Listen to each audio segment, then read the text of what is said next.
Salut Mathieu, prêt pour la SIG mercredi? Prêt pour la SIG mercredi soir, pour la SIG ce soir même, puisque les Strasbourgeois jouaient samedi soir du basket, du hockey sur glace, du rugby et du football avec notre invité Garib Hamzin, l'entraîneur du football club de Mulhouse, pour revenir justement sur le derby du week-end en CFA entre les deux équipes alsaciennes, Sarre-Union et le FC Mulhouse. On commence, Lionel, justement, pour vous faire plaisir. Allez, par le basket et la SIG qui, après son succès en Coupe d'Europe mercredi soir sur le parquet de Bonn, recevait Dijon Orenus, 4e journée de Pro A. Les Strasbourgeois qui ont souffert pour écarter une équipe très accrocheuse. Ali Traoré, que vous venez de voir marquer, y est allé de ses 14 points, mais les hommes de Vincent Collet n'ont jamais fait de gros écarts dans un match très défensif. 28-24 seulement à la mi-temps, c'est presque du handball. Heureusement, Jérémy Leloup, Antoine Yo et Axel Toupane notamment ont alimenté la marque côté strasbourgeois, répondant notamment à ce joueur, le meneur de cette équipe de Dijon, Erving Walker, 22 points, quasiment la moitié des points de son équipe. Les hommes de Vincent Collet s'imposent finalement 63-56 grâce notamment à ce joueur également, Matt Howard, la recrue américaine. 4e victoire en autant de journées de championnat. La SIG est donc leader avec un dunk pour terminer, signé Axel Toupane. C'est même une 6e victoire consécutive pour les Strasbourgeois. La 4e en championnat, une en Coupe de France et donc celle de mercredi dernier en Coupe d'Europe. La suite, vous l'avez dit Lionel, en direct sur l'antenne d'Alsace 20, mercredi soir, 20h, Orenus, ou sinon sur l'antenne d'Alsace 20 pour la réception de Saragosse pour la 2e journée d'Eurocoupe. Les Strasbourgeois qui seront également au Havre samedi pour la 5e journée de Pro A. Autre équipe qui cartonne plutôt fort, c'est l'Étoile Noire. Ça marche bien pour eux. Ça marche très bien pour les hockeyeurs strasbourgeois qui avaient un match au sommet samedi soir, 17h30 à l'Iceberg. Strasbourg était leader, recevait Chamonix, son second. Un vrai match au sommet qui s'est décanté en prolongation pour les Strasbourgeois. Retour sur cette belle soirée de hockey. Regardez. Quand on gagne et qu'on est leader, on peut tout se permettre, y compris fêter la victoire à VTT ou à skate sur la glace. La preuve, une bonne ambiance, alors que tout sourit à l'Étoile Noire.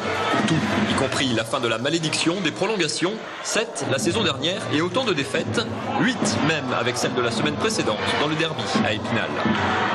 Ça fait longtemps qu'on n'avait pas gagné en prolongation.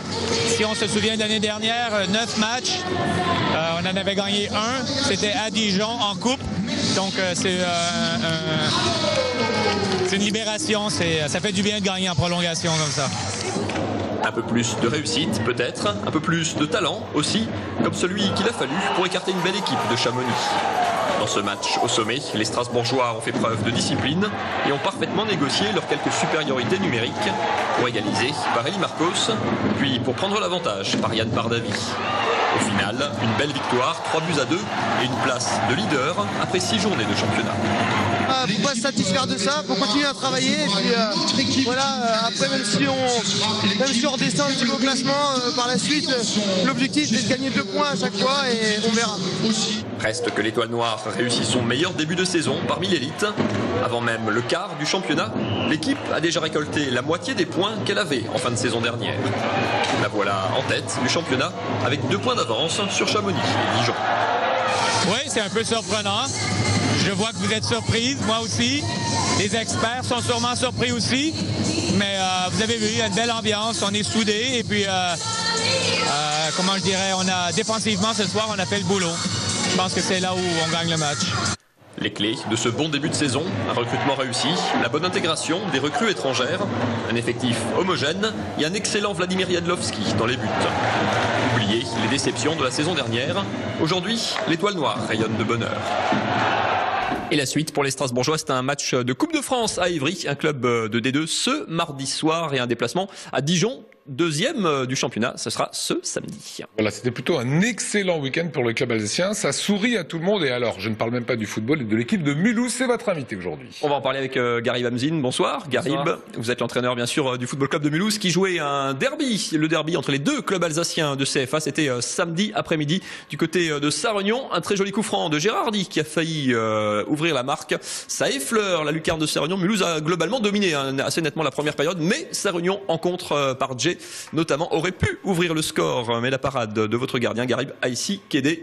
Une dernière occasion avant la pause. Il n'y a pas eu de grosses occasions. Cette tête de Benjamin Gengini juste au-dessus, 0-0 à la pause. Vous lancez Garib à l'heure de jeu, 2 attaquants, 2 joueurs offensifs en tout cas, coup sur coup, Fares Bramia et Ali Matlouti. Et en 10 petites minutes, ça va payer. Fares Bramia, hop, à une touche devant pour Ali Matlouti. La volée entre 2 défenseurs pour ouvrir la marque. 1-0 pour Mulhouse et 5e but déjà pour Ali Matlouti, votre attaquant, votre buteur. Et à peine 1 minute après la remise en jeu, les mêmes dans le même ordre. Ça a même effet. Fares Bramia au centre, la tête d'Ali Matlouti pour le doubler en 2 minutes pour l'attaquant mulhousien. 6e but donc de sa saison. Bilan impeccable pour l'instant. Garib, il y a eu une dernière occasion avec un ballon qui va être cafouillé par toute votre défense successivement, qui va finalement atterrir dans les pieds de Martial Riff. Ce ballon va finir sur le poteau. Ce sera la grosse occasion de sa réunion en 2e période. Vos joueurs ont pu fêter cette nouvelle victoire avec les supporters qui avaient fait le déplacement. 8 journées, 7 victoires, un match nul, leader invaincu du championnat de CFA. Garib, il y a eu beaucoup de nouveaux joueurs dans cette équipe. Votre club, votre président sont très ambitieux. Vous attendiez à ce que ça marche aussi bien, aussi tôt? Oui, sincèrement, étant donné qu'on avait gardé une bonne ossature de la saison précédente. Donc on a recruté 4-5 joueurs d'expérience et c'est vrai qu'ils se sont vite adaptés à l'équipe et on le voit, ça se traduit sur le terrain. Je veux dire, ils nous ont apporté beaucoup de qualité, d'expérience.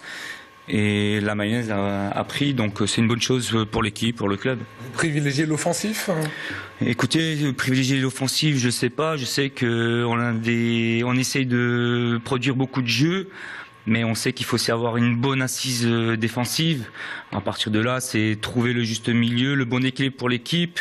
Et pour le moment, comme on fait un bon début de saison. On rappelle qu'en CFA, il n'y a que le premier du championnat qui monte. Vous êtes leader pour l'instant avec 4 points d'avance. Mulhouse est en CFA depuis longtemps, très longtemps, trop longtemps, disent beaucoup de gens autour du club. Forcément, votre président est très, très ambitieux. Mulhouse, clairement, joue la montée cette année. Ben oui, le club est ambitieux, mais ça fait 15 ans qu'on clame haut et fort qu'on veut monter au plus haut niveau. Maintenant, il faut pas s'enflammer. On fait un très bon début de saison. Maintenant, la saison est encore longue, donc je pense qu'il faut continuer à rester humble, à travailler et être en bonne position au mois d'avril pour la dernière ligne droite. Vous estimez avoir le budget pour monter? Le budget, oui, on l'a. Comme j'ai dit, on a fait quelques efforts pour certains joueurs. Donc après, il faut savoir que Monsieur Dreyfus, le président, investit beaucoup dans le club. Donc ça serait une juste récompense, un bon retour des choses pour le président, pour le club et pour l'investissement des joueurs. Pour les joueurs, donc. Il y en a qui croient en vous, en tout cas. Écoutez ce que disait après le match Bruno Paterno, l'entraîneur de sa réunion, que vous avez donc battu ce week-end. Même pas vraiment déçu de perdre contre ce FC Mulhouse. Écoutez-le. Bon, tant que le score était de 0-0, on pouvait encore penser peut-être accrocher quelque chose. À partir du moment où ils ont fait rentrer Matlouti et Bramia, c'est quand même des garçons que peu de clubs ont à ce niveau-là et qui sont en plus remplaçants. Forcément, dès qu'ils sont rentrés, je savais que ça allait être encore plus compliqué. C'est ce qui s'est passé. Ils ont un banc de touche que peu de clubs ont. Et puis c'est vrai qu'après, ils ont un fond de jeu de très haute qualité. Il y a de très très bons joueurs. Et je vois pas qui pourrait les embêter de monter cette saison. Je vois pas une équipe dans notre championnat aussi forte ou plus forte que Mulhouse. Il vous met un peu la pression là quand même, hein?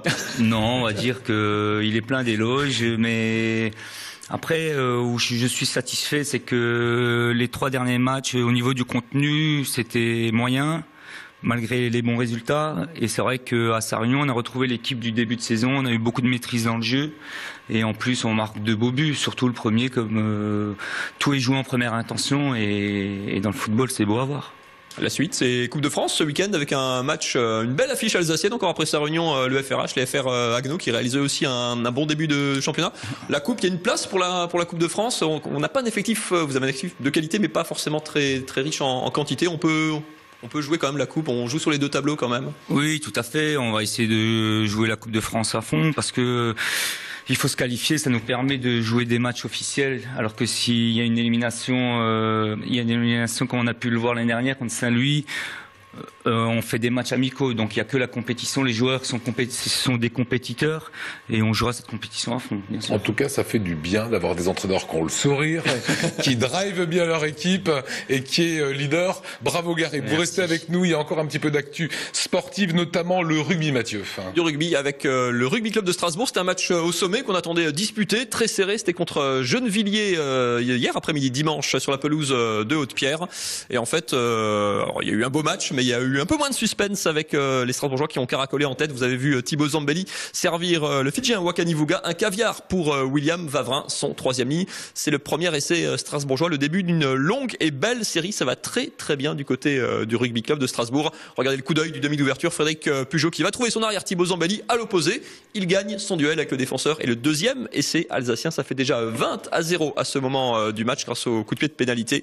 Une 2e accélération, regardez le coup de rein d'Olivier Bertraud, l'ailier qui va servir là aussi un joli caviar pour le Sud-Africain Louis Fourier pour le 3e essai. 30-0 à la mi-temps. Les joueurs eux-mêmes étaient un petit peu surpris. Ce sera un peu moins animé en seconde période. Strasbourg va d'ailleurs concéder 2 essais et ce sera le seul bémol de cet après-midi. Du coup, perdre le point de bonus offensif, même si sur ce coup-là on rampe un petit peu et théoriquement c'est pas autorisé. Nette victoire en tout cas des Strasbourgeois, 37-10, 5 matchs, 5 victoires. Strasbourg en rugby aussi est leader invaincu, un peu comme vous, Garib.